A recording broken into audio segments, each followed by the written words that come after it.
Video pengalaman saya, bukan hanya bicara monolog, tapi ada saat di mana saya khotbah waktu saya di Amerika. Namanya pendeta tamu. Kami tidak pernah kenal. Selesai saya khotbah, semacam petugas gereja, dia orang pintar. Dia langsung naik kritik khotbah saya. Mau lihat? Silakan putar videonya. Sumber dari segala kasih adalah Tuhan Yesus. Tuhan adalah sumber kasih. Jadi kalau saya tadi baca ada ayat di sini yang mengatakan, saya tadi silver. Tentang apa, Pak? Tentang apa? Ya, Apa supaya saya sebut? yang tadi yang Matius atau apa ya? Yang Tentang? malaikat dan pengikut-pengikutnya kamu akan ikuti. Iya.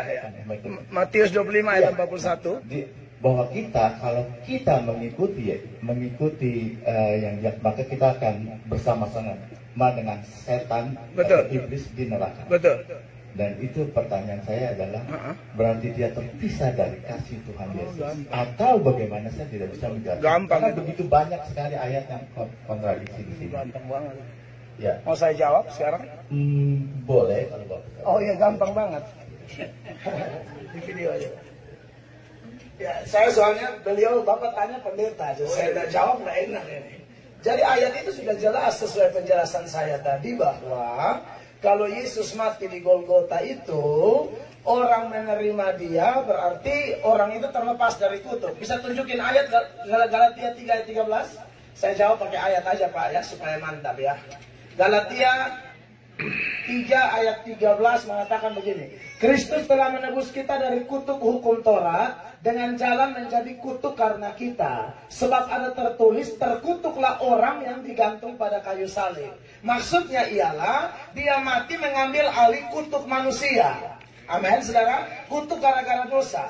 Dan untuk bisa terlepas dari kutuk itu, ya, Yohanes 3 ayat 16 bilang begini Pak. Yohanes 3 ayat 16. Karena begitu besar kasih Allah akan dunia ini, sehingga ia telah mengaruniakan anak yang tunggal, supaya setiap orang yang percaya kepadanya tidak binasa, melainkan beroleh hidup yang kekal.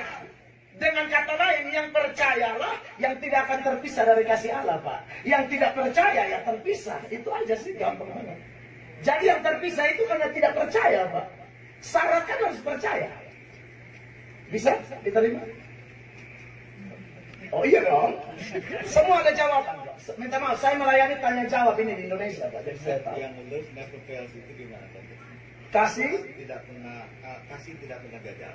Oh iya, kasih tidak pernah gagal bukan berarti kemudian kasih itu diartikan orang berdosa sembarang tolak Yesus pun aman-aman, tidak bisa. Pengertian kasih bukan begitu.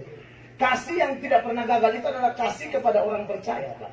Orang yang terima Yesus sungguh-sungguh, ayat yang Bapak singgung tadi bilang, kita tidak bisa dipisahkan dari kasih Kristus. Itu Roma 8 ayat 31 sampai 39 Pak. Itu hanya berlaku bagi orang percaya Pak. Orang percaya, orang tidak percaya tidak berhak mengklaim ayat itu.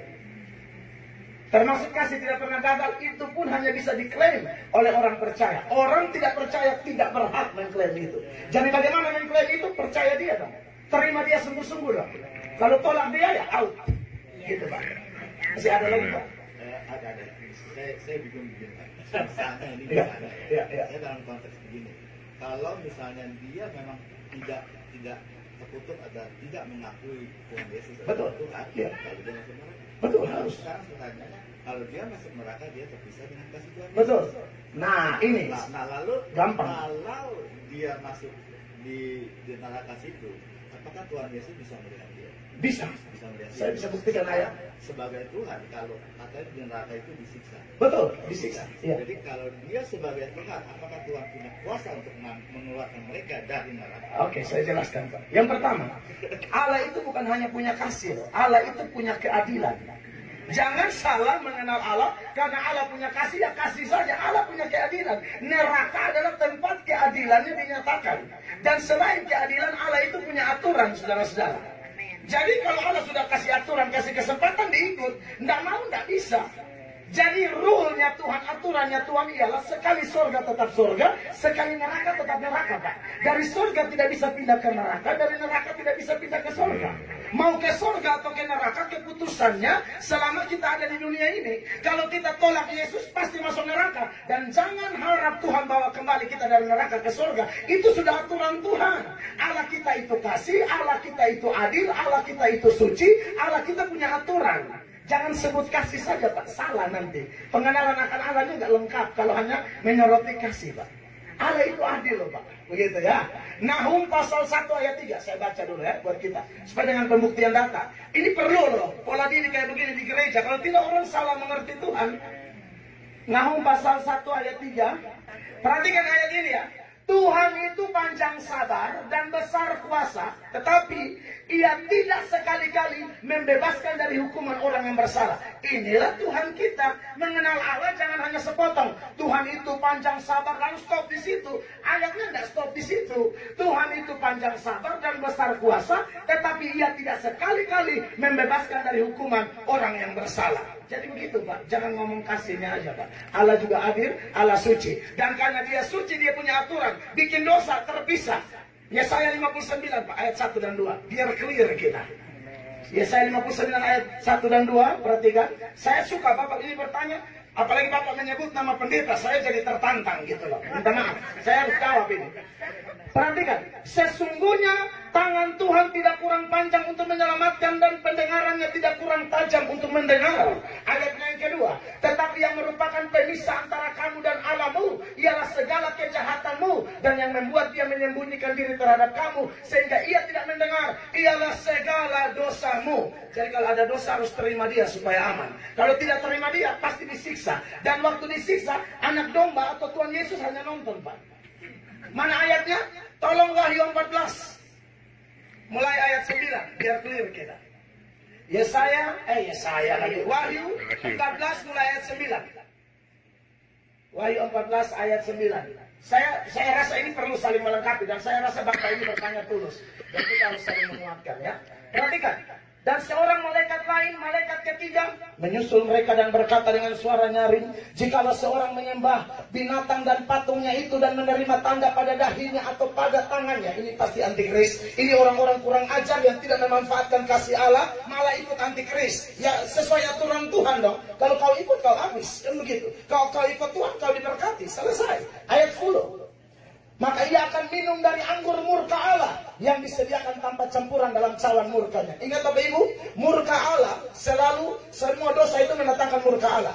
Tapi kalau masih di dunia ini, saya bikin dosa misalnya, atau Bapak Ibu bikin dosa, Tuhan pasti murka. Tapi murkanya ada campuran.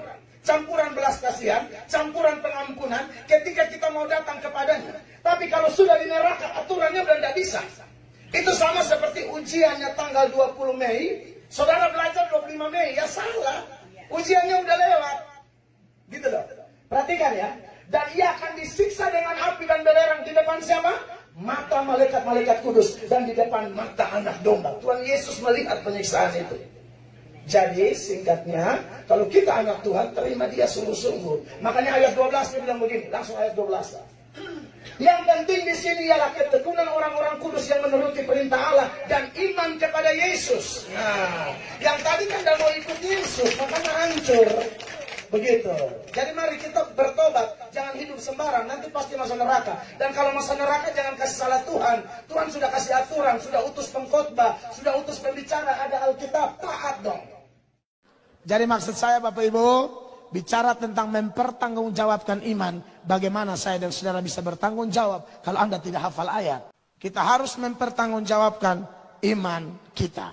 Kiranya khotbah saya yang sederhana malam ini memberkati Anda semua. Beri tepuk tangan yang meriah bagi Yesus. Mari kita berdiri, Bapak Ibu yang dikasihi Tuhan Yesus. Ingat Bapak Ibu, tanpa tadi malam saya ada tulis kalimat ini, tunjukkan sementara kita berdiri. Saya tadi malam tidak bisa tidur sampai jam 2. Lalu kamera bisa tunjukkan, saya biasa copy fotonya John Calvin, ini kali John Lapudo. Saya tadi malam jam 2 tidak bisa tidur. Lalu saya bangun, lalu saya tulis ini. Tanpa pengetahuan kitab suci dalam hidup kita, maka para penyesat bisa dianggap benar. Karena orang seringkali pengkhotbah sesat pun dianggap, ih terlalu bagus, Anda tidak ngerti. Makanya penyesat Anda anggap benar. Sedangkan para pendebat, lanjut, atau pembela iman bisa dianggap salah. Pendeta tidak ada kerjaan tuh. Saudara, kalau Anda sudah belajar Alkitab, Anda tahu kenapa saya dan teman-teman pendeta kami bantah ajaran-ajaran sesat. Karena memang itu bahaya. Dan akhirnya kita menjadi sasaran empuk para penyesat. Kemudian, begitupun sebaliknya, kalau kita sungguh-sungguh belajar firman Tuhan, maka kita dengan mudah bisa mengenal para penyesat dan sulit untuk disesatkan. Dan kita akan dimampukan untuk menjadi pembela-pembela iman yang berani, rendah hati, hidup kudus, dan penuh kasih di zaman akhir ini. By bagian Amazing Grace. Jadi kita harus belajar kitab suci baik-baik supaya kita mampu, ya. Tuhan Yesus memberkati kita.